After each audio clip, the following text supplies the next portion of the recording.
Assalamualaikum warahmatullahi wabarakatuh. Halo semuanya, di sini saya akan menjelaskan mengenai analisis kadar air metode Carl Fisher, yang mana materi ini merupakan salah satu bagian dari mata kuliah analisis pangan. Kenalkan, saya Rina Berliana Saputri dengan NIM 4444230009. Saya merupakan mahasiswa teknologi pangan Universitas Sultan Ageng Tirtayasa semester 4, dan pada tahun ini saya berada di kelas 4A. Langsung saja kita masuk materinya. Untuk kadar air sendiri, seperti yang kita ketahui bahwa kadar air merupakan jumlah air yang terkandung dalam suatu produk pangan atau bahan pangan. Kadar air merupakan salah satu parameter yang penting untuk menentukan kualitas suatu bahan pangan, karena kadar air dapat mempengaruhi penampakan, tekstur, dan cita rasa pada bahan pangan. Analisis kadar air merupakan suatu proses untuk mengukur jumlah air yang terkandung dalam suatu bahan atau produk, baik dalam bentuk bebas, terikat, maupun dalam bentuk kimia lainnya. Pengukuran kadar air ini sangat penting karena kadar air dapat mempengaruhi mutu, stabilitas, umur simpan, dan serta proses pengolahan suatu produk, terutama dalam industri makanan, farmasi, dan kimia. Adapun tujuan dari analisis kadar air adalah untuk mengetahui tingkat kelembaban yang berdampak langsung terhadap kualitas dan ketahanan produk. Di sini terdapat 6 secara umum peran kadar air. Pertama, kadar air dapat menentukan kualitas produk. Kedua, kadar air dapat menunjukkan stabilitas dan umur simpan produk. Ketiga, kadar air dapat mengendalikan proses produksi. Keempat, kadar air dapat mempengaruhi biaya dan transportasi bahan atau suatu produk.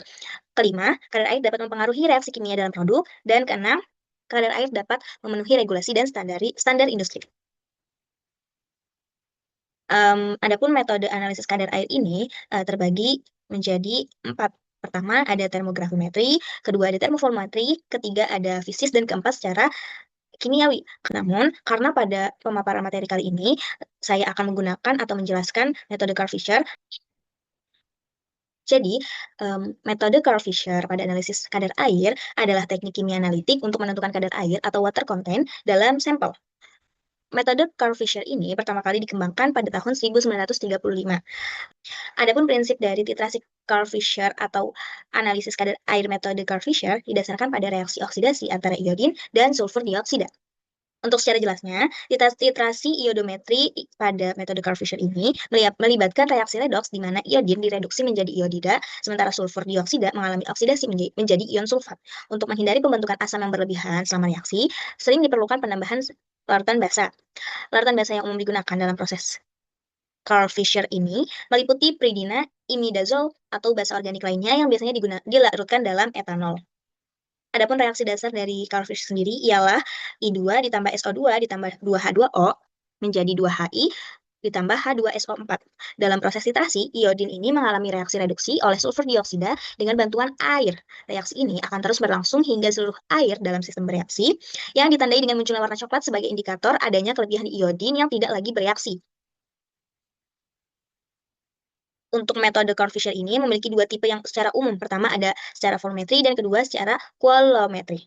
Untuk tipe volumetri ini, iodium yang ditambahkannya secara langsung, penghitungan kadar air dari volume reagen yang digunakan, dan tipe volumetri ini cocok untuk kadar air sedang hingga tinggi. Kemudian untuk kuolometri, iodium yang dihasilkan dari elektrolisis. Perhitungan kadar air dari arus listrik, dan tipe ini cocok untuk kadar air sangat rendah. Adapun prosedur kerja dari analisis kadar air metode Carl Fisher adalah sebagai berikut. Pertama, sampel yang mengandung 100 mg air ini ditimbang ke dalam labu ukur berukuran 40-50 mili dengan labu bagian dasar bulat atau yang biasa disebut labu bulat. Kemudian sebanyak 40 mili sampel dari yang telah ditimbang dimasukkan ke dalam labu bulat.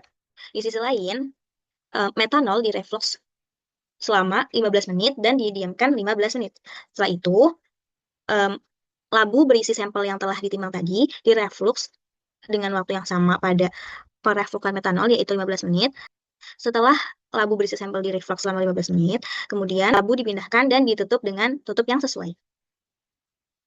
Setelah itu, sebanyak 10 ml larutan dimasukkan ke dalam bejana titrasi yang kemudian dititrasi hingga mencapai titik akhir yang ditandai dengan perubahan warna pada larutan yang dititrasi. Setelah mencapai titik akhir, volume titral yang digunakan dicatat, dan perlu diketahui bahwa belangko titrasi ditentukan dengan mengambil 10 ml aliquot dari 40 ml metanol yang telah direflux. Oke, perlu diketahui bahwa biasanya atau secara umum atau yang dicontohkan pada presentasi kali ini menggunakan alat titrasi Carl Fisher merek Easy Plus, yang mana perlu kita standarisasi dulu alat tersebut. Kita next dan multiple determination-nya di yes, klik yes dan di next.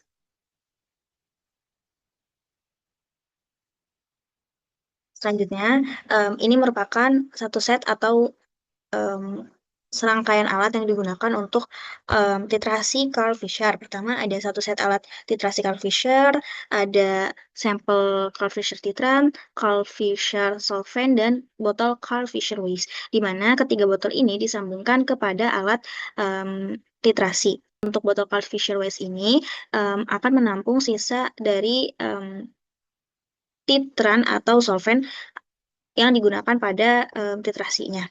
Kemudian ada neraca analitik dan ada sampel. Pertama yang dilakukan adalah menginjeksi atau mengambil sampel menggunakan suntikan. Kemudian dicuci suntikan tersebut menggunakan sampel dengan cara menggoyangkan sampel yang ada di dalam suntikan yang sudah diambil. Kemudian sampel tersebut dibuang dan titrasinya menggunakan sampel kedua yang diinjeksi. Oke, diambil lagi sampel kedua. Setelah itu, suntikan atau injeksi yang berisi sampel ditimbang menggunakan raca analitik.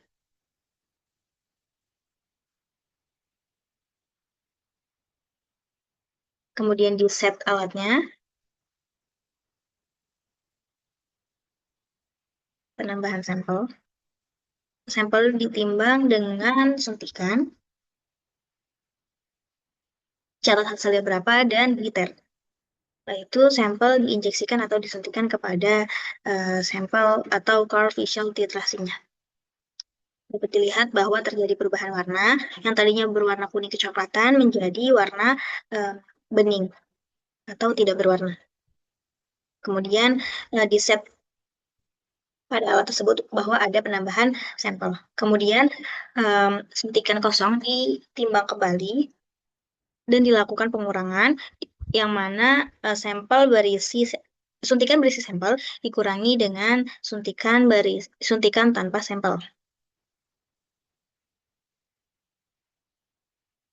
Hasil yang dapat terlihat pada layar alat. Oke, itu merupakan salah satu contoh dari penggunaan alat titrasi metode Carl Fisher. Untuk perhitungan dari metode Carl Fisher ini, faktor standarisasinya menggunakan rumus F sama dengan W dikali M dikali 2,5 dibagi S dikurang, yang mana M ini merupakan persentase ke air sodium asetat, W merupakan berat sodium asetat hidrat dalam gram, Vs merupakan volume titran untuk standarisasi dalam mili, Vb merupakan volume titran untuk belangko dalam mililiter. Setelah itu dapat dilakukan perhitungan kadar air sampel dengan rumus K dikali A sama dengan 0,4 F dikali dalam kurung V1 dikurang V2 dibagi W1.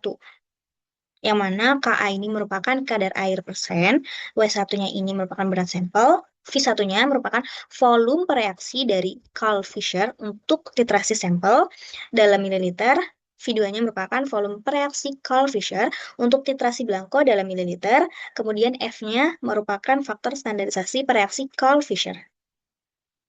Untuk analisis kadar air metode Carl Fisher ini memiliki keunggulan, yaitu analisis kadar air menggunakan instrumen Carl Fisher sangat sensitif dan spesifik terhadap air bebas yang terdapat dalam sampel. Hal ini menjadikan metode Carl Fisher dapat diaplikasikan untuk sampel yang cukup beragam, antara lain untuk sampel yang memiliki kandungan air yang tinggi, seperti bahan baku farmasi, tepung, kecap, dan bahan pangan lainnya, maupun yang kandungan airnya sangat rendah seperti minyak, nabati oil, atau oli, bahan baku cat, produk petrokimia, crude oil, dan lain-lain.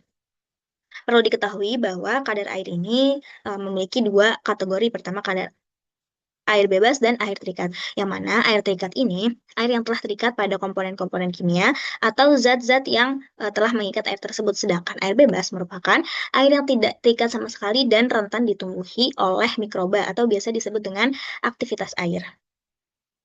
Selain keunggulan, Metode Carvisiel juga memiliki kekurangan, yang mana metode ini sensitif terhadap interferensi dari senyawa seperti aldehida dan keton yang dapat menghasilkan air tambahan selama analisis. Reagen yang digunakannya bersifat toksik dan mudah menguap sehingga memerlukan penanganan khusus. Biaya operasionalnya juga relatif tinggi karena reagen mahal dan peralatan memerlukan perawatan. Selain itu, metode ini kurang cocok untuk beberapa sampel padat yang sulit larut serta sangat sensitif terhadap kelembaban udara sehingga analisis harus dilakukan di lingkungan yang terkendali. Metode ini juga dapat membedakan jenis air, air bebas, terikat, atau kristal dalam sampel. Adapun sumber-sumber yang saya gunakan dalam PPT kali ini adalah sebagai berikut, dan sekian dari saya. Apabila masih ada kekurangan, mohon dimaafkan. Wassalamualaikum warahmatullahi wabarakatuh.